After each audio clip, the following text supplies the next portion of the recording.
ज्यावेळेस पोर्तुगीज राज्य करत होते त्यावेळेस ते संस्कृती सुद्धा कॉन्कर करायला पाहत होते. आणि जसं मगाशी तुम्ही सांगितलं की शिपाई सुद्धा पादरी असायचे, पादरी सुद्धा शिपाई असायचे.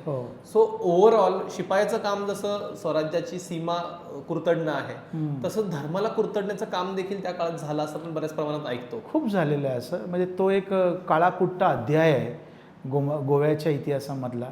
450 वर्ष राज्य करताना पोर्तुगीजांनी सगळ्या बाजूने आपली बंधनच लादली होती.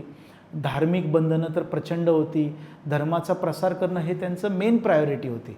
त्याच्यामुळे इन्क्विजिशनचा जो काळ आपण म्हणतो तो काळ इतका भयानक आहे, अंगावर काटा आणणारा आहे की खरोखर आपल्याला असं वाटतं की त्या काळामध्ये तिथल्या माणसांनी कसं हे सगळं सहन केलं असेल.